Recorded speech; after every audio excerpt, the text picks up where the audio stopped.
Magandang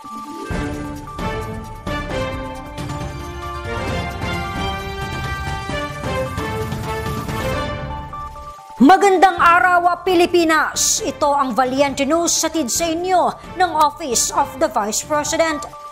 Isa sa mga naging aktibidad ng OVP Panay and Negros Islands Satellite Office ang pagsasagawa ng tree planting activity. Kabilang sa mga naging planting site ng opisina ay matatagpuan sa Himamaylan City sa Negros Occidental. Narito ang ulat ni Maribeth Adlawan. Isang pagbabago, a Million Learners and Trees campaign sa mga flagship program ni Vice President Inday Sara Duterte.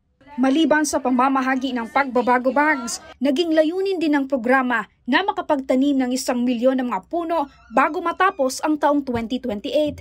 Isang barangay suay sa Himamaylan City, Negros Occidental sa maraming planting site ng OVP Panay and Negros Islands Satellite Office. Unang nakapagtanim ng mga puno ang mga kawani ng OVP sa nasabing planting site noong Agosto taong 2023 na sinundan noong Pebrero 2024.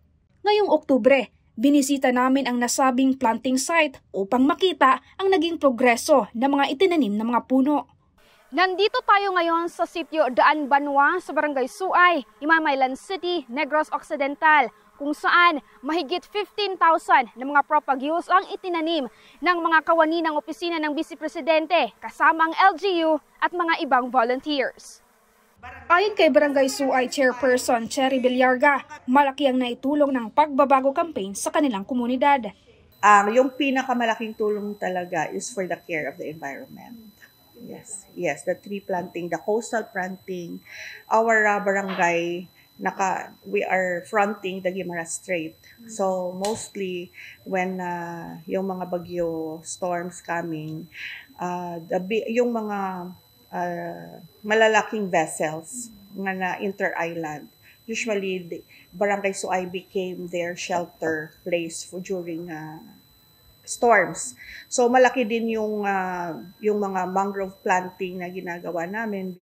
I would just say that Barangay Suay for OVP, we thank you so much because you have touched the lives of the people in Barangay Suay. We are about 12,000 population, 60% of which are women, and we wanted to thank you because you have helped us in Barangay Suay, and we hope and we are very supportive and we pray for your forthcoming plans because nakikita namin si Inday Sara is a very strong woman, an empowered woman, and nanging inspiration din siya for us. Sa datos mula sa Office of the Vice President, Panay and Negros Islands Satellite Office, pumalo na sa 49,000 na mga puno ang matagumpay nilang naitanim simula 2022 hanggang Oktubre ngayong taon. At aasahan pa na mas tataas ang bilang nito sa mga susunod pang mga taon.